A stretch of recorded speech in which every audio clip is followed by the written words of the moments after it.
एक महत्त्वाची बातमी समोर येते। वाहनांना HSRP नंबर प्लेट लावण्याची मुदत आता संपलेली आहे। नागपुरात RTO प्रत्यक्ष कारवाईला आता सुरुवात करण्यात आलेली आहे। नंबर प्लेट नसलेल्या वाहनांवर आता कारवाई होणार आहे।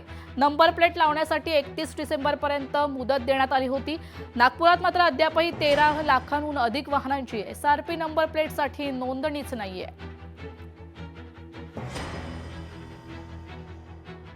नंबर प्लेट नसलेल्या वाहनांवर आता कारवाई होणार आहे। वाहनांना HSRP नंबर प्लेट नसल्याने आता कारवाई होणार आहे। नागपुरात RTO प्रत्यक्ष आता कारवाईला सुरुवात करण्यात आली आहे।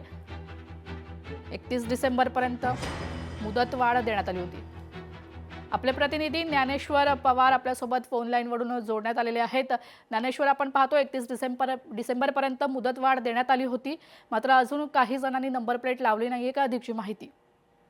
अगदीच वाहनांना उच्च सुरक्षा नोंदणी क्रमांक प्लेट म्हणजे HSRP लावण्याची मुदत जी आहे ती संपलेली आहे। 31 डिसेंबर जी आहे ती मुदत अखेरची देण्यात आलेली होती। त्यामुळे आता जानेवारी सुरू झाली आहे आणि ज्या वाहनधारकांनी ही नंबर प्लेट आता बसवलेली नसेल त्यांच्यावरती थेट आता RTO कडून जी आहे ती कारवाई केली जाणार आहे। यापूर्वी अनेकदा जे आहे ते वारंवार जे ते प्रशासनाकडून आवाहन करण्यात आलं होतं की कंपल्सरी जे आहे ते प्रत्येक वाहनांना HSRP प्लेट जे आहे ते असणार आहे। त्यामुळे अनेक वाहनधारकांनी शासनाचे जे काही आदेश होतं त्या आदेशानुसार जे आहे ते नंबर प्लेट बसवले। मात्र नागपूरमध्ये तब्बल आतापर्यंत जे आहे ते 13 लाखपेक्षाही जास्त वाहनधारकांनी अजूनही नंबर प्लेट बसवली गेली नाही अशी जी आहे ते नोंद समोर आलेली आहे। त्यामुळे एकूणच आता जे आहे ते RTO कडून अगदी ज्या वाहनधारकांनी नंबर प्लेट बसवले नाही त्यांच्यावरती थेट त्यांच्यावरती कारवाई करणार आहे। सोबतच HSRP नंबर प्लेट नसलेल्या वाहनाची RTO मध्ये जे काही संबंधित कामे असतील ती कामे जे आहे ते देखील होणार नाही असं थेट जे आहे ते आता इशारा RTO कडून देण्यात आलेला आहे। त्यामुळे नक्कीच आजपासून जे आहे ते अगदीच